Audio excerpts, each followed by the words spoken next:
बिहार में मंत्रिमंडल का विस्तार होना है, लेकिन इस विस्तार से पहले जो बिहार की राजनीति जिस तरीके से सुगबुगाहट ले रही है, ये क्या कुछ और इशारा कर रही है? जिस तरीके से एआईएमआईएम के 5 विधायक ने सीएम नीतीश कुमार से जाकर मुलाकात की, अब ये कयास लगाया जा रहा है कि क्या ये सभी जेडीयू ज्वाइन कर सकते हैं।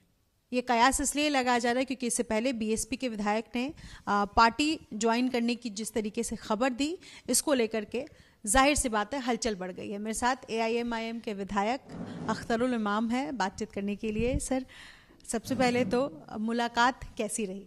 मुलाकात अच्छी रही। किन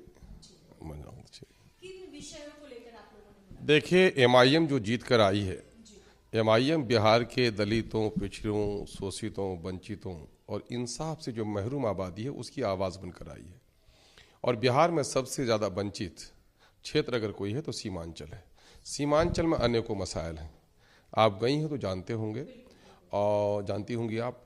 मामला ये है कि बाढ़ वहाँ की एक समस्या, बड़ी समस्या है।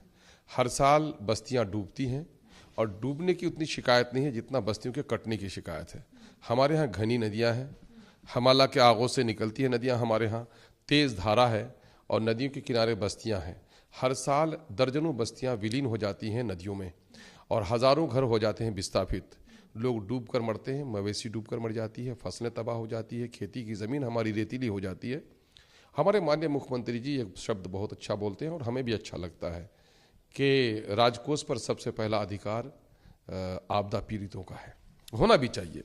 लेकिन इनके पदाधिकारी जो हैं वहाँ पर पाँव में मेहंदी लगाए हुए हैं और आपदा पीड़ितों को 2017 से जो लोग प्रभावित हुए हैं, जिनका घर कटा है, कैंप में रह रहे हैं, पक्के के मकान में जो रह रहे थे, वो आज झोपड़ी में रह रहे हैं, खेमे में रह रहे हैं। पीने का पानी उनको नहीं है। जो जानवरों को जिससे पानी पिलाता था, आज उनके लिए वो पानी पीने का वो नहीं है।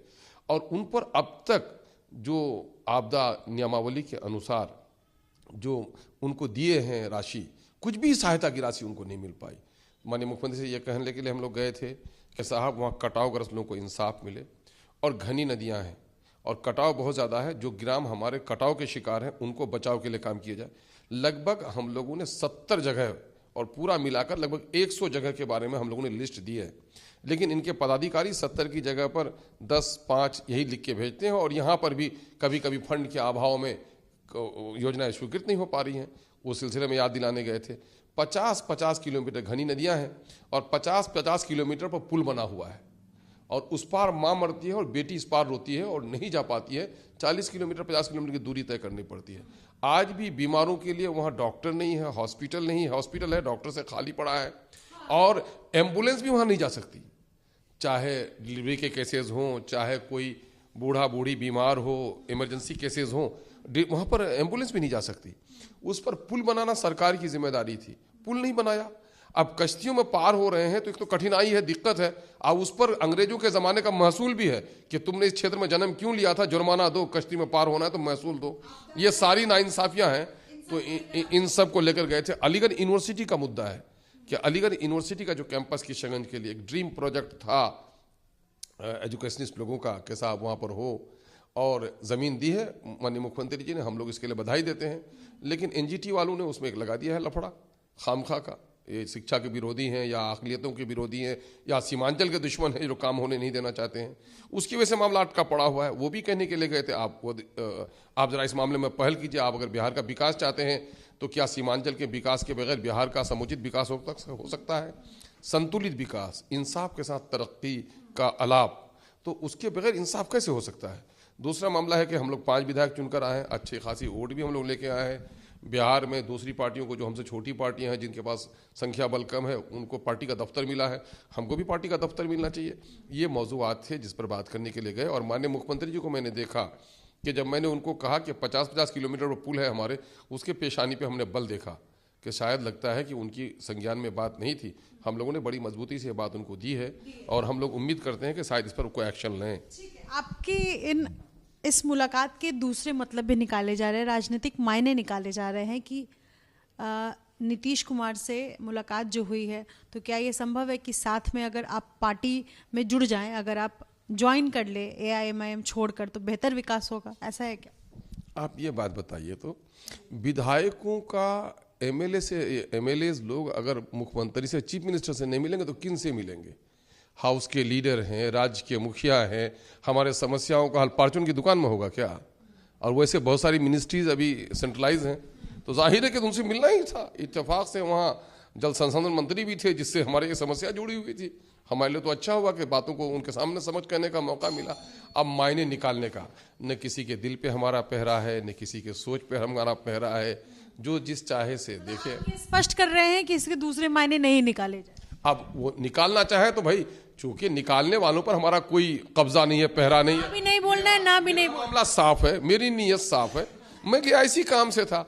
भाई चलती सड़क है, कोई अर्थी उठाया जा रहा है, कोई बारात लिए जा रहा है, कोई बीमार माँ के लिए दवा के लिए जा रहा है, एक सड़क पर कई लोग गुजरते हैं। मुमकिन है कि कुछ लोग मंत्रालय मांगने गए होंगे, लेकिन हम तो सीमांचल की सारी समस्याओं का हल मांगने जाते हैं।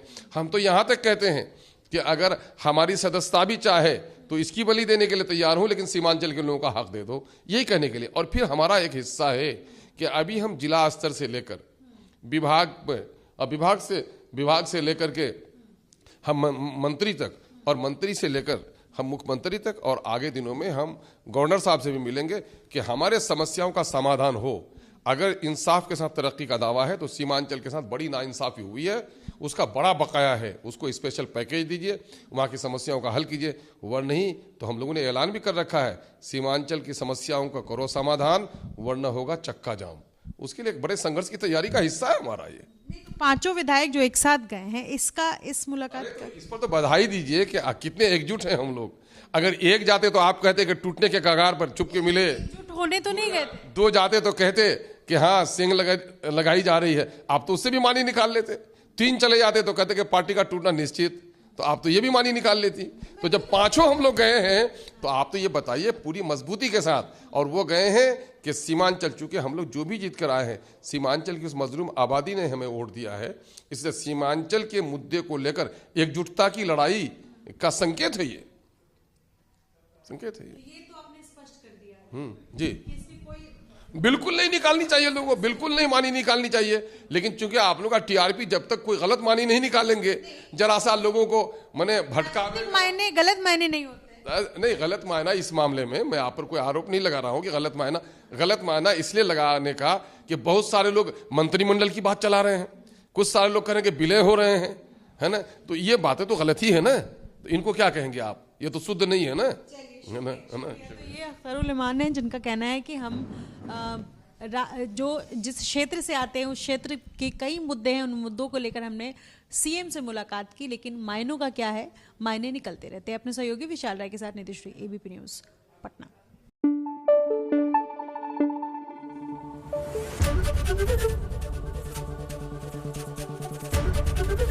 एबीपी न्यूज़ आपको रखे आगे।